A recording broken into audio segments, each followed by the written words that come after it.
A very warm welcome to all the teachers, students present in the morning assembly. I am here to deliver a speech on fashion. Fashion is something means to follow or apply new and different styles of clothing, hairstyle or body language by different ages of people. Mostly college students prefer being fashionable. It relates to all the ages of individuals, also male or females in different behavior. Everything that fashion only means to show glamour. In some societies, fashion and clothing indicate rank or status. It is not an individual choice, but it is a group choice. For example, change in style, accessories and color, etc. प्रातःकालीन सभा में उपस्थित सभी शिक्षकों एवं विद्यार्थी को हार्दिक स्वागत है। मैं यहाँ फैशन पर भाषण देने आई हूँ। फैशन का मतलब अलग अलग उम्र के लोगों द्वारा नए और अलग अलग स्टाइल के कपड़े, हेयर स्टाइल या बॉडी लैंग्वेज को अपनाना या लागू करना है। ज्यादातर कॉलेज स्टूडेंट्स फैशनेबल रहना पसंद करते हैं। यह सभी उम्र के व्यक्तियों, चाहे पुरुष हो या महिला, के अलग अलग व्यवहार से रहना पसंद करते हैं। हर कोई यही सोचता है कि फैशन का मतलब सिर्फ ग्लैमर दिखाना है। कुछ समाजों में फैशन और कपड़े रैंक या स्थिति का संकेत देते हैं। यह व्यक्तिगत पसंद नहीं है, बल्कि समूह की पसंद है। शैली, सहायक सामग्री, रंग आदि में परिवर्तन। In India, students are very particular about fashion. Mostly girls' fashion is too trendy and advanced than any other. Fashion is only limited to dressing and style. Fashion includes the house they live in, what they eat, hobbies, etc. Bharat में छात्र fashion को लेकर बहुत सजग रहते हैं। अधिकतर लड़कियां का फैशन अन्य की तुलना में अधिक आधुनिक और उन्नत होता है। फैशन सिर्फ ड्रेसिंग स्टाइल तक ही सीमित नहीं है। फैशन में वह घर शामिल है जिसमें वे रहते हैं, वे क्या खाते हैं, शौक आदि।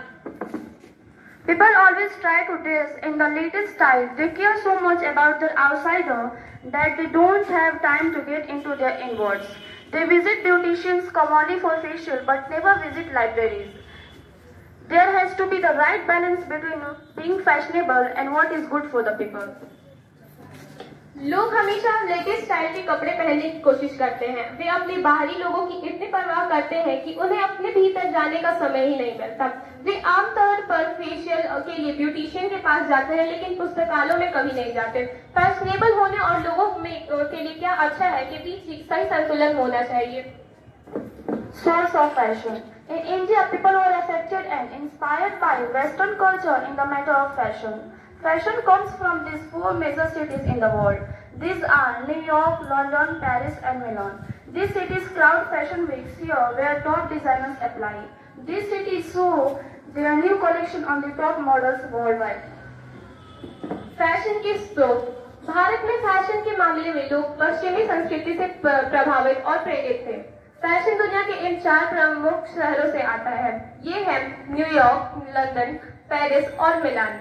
ये शहर यहाँ फैशन वीक में भी भीड़ जुड़ते हैं, जहाँ शीर्ष डिजाइनर आवेदन करते हैं। ये शहर दुनिया भर के शीर्ष मॉडलों पर अपना नया संग्रह दिखाते हैं। In India, glamorous industry and entertainment industry are the new trends of fashion. Fashion designers apply their new ideas of clothing, makeup and hairstyle on actors and actresses. Later on, this becomes the new trend of fashion and followed by millions of youngsters. Bharat में glamorous उद्योग और मनोरंजन उद्योग fashion के नए चलन है। Fashion designer कपड़ों, मेकअप और हेयर स्टाइल के लिए अपने नए विचार को अभिनेताओं और अभिनेत्रियों पर लागू करते हैं। आगे चलकर यह फैशन का नया ट्रेंड बन गया है। लाखों युवा इसे फॉलो करने लगे हैं। Style of fashion at different places is in India.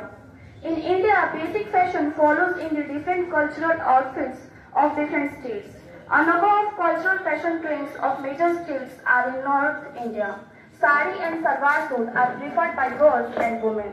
In South India, ladies wear Kanjivaram sari on the occasion of wedding and men wear a type of sarong with shorts. Bharat में विभिन्न स्थानों पर fashion की शैली। भारत में विभिन्न राज्यों की विभिन्न संस्कृति परिधानों में बुनियादी फैशन का पालन किया जाता है। प्रमुख राज्यों के कई सांस्कृतिक फैशन रुझान उत्तर भारत में लड़कियों और महिलाओं द्वारा साड़ी और सलवार सूट पहनना पसंद किए जाते हैं। दक्षिण भारत में महिलाएं शादी के अवसर पर कांजीवरम साड़ी पहनती है और पुरुष शर्ट के साथ एक प्रकार का सारंग पहनते हैं।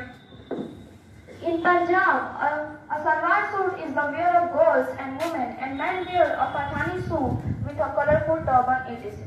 Fashion makes aspiration and confidence. Youngsters are influenced by new fashion which gives harmful effect. Girls have to face some critical offense due to their outfit dressing style. Punjab में सलवार सूट लड़कियों का पहनावा है और महिलाओं और पुरुष रंगीन पगड़ी आदि के साथ पठानी सूट पहनते हैं। फैशन आपको विशेष और आत्मविश्वास महसूस कराता है।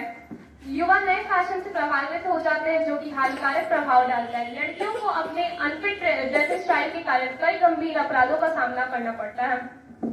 Conclusion. I would like to conclude by saying that being trendy and fashionable is just your wish. No one forces you to do it. What type of fashion you prefer according to your place and requirement is your own decision. In India, a glamorous world and style of fashion affect many people. मैं यह कहकर अपनी बात समाप्त करना चाहूंगी कि trendy और फैशनेबल होना सिर्फ आपकी इच्छा है। कोई भी आपको ऐसा करने के लिए मजबूर नहीं करता। जगह और जरूरत के हिसाब से आप किस तरह का फैशन पसंद करते हैं, ये आपका अपना फैशन है, अपना फैसला है। भारत में ग्लैमरस दुनिया और फैशन की शैली कई लोगों को प्रभावित करती है। People tend to forget our traditions and culture because of fashion. Changes in our attitude and physical attitudes make us confident. At the same time, it affects us badly to our culture and traditional morals and views. Following and applying fashion in life is not awful until it doesn't influence or impact badly on others. Thank you.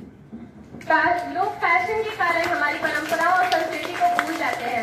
हमारे दृष्टिकोण और शारीरिक व्यवहार में परिवर्तन हमें आत्मविश्वासी बनाता है। साथ ही यह हमारी संस्कृति और पारंपरिक नैतिकता और विचारों पर भी बुरा प्रभाव डालता है। फैशन को जीवन में अपनाना और लागू करना तब तक बुरा नहीं है जब तक कि वह दूसरों को बुरा प्रभाव न डाले या प्रभावित न करे। धन्यवाद।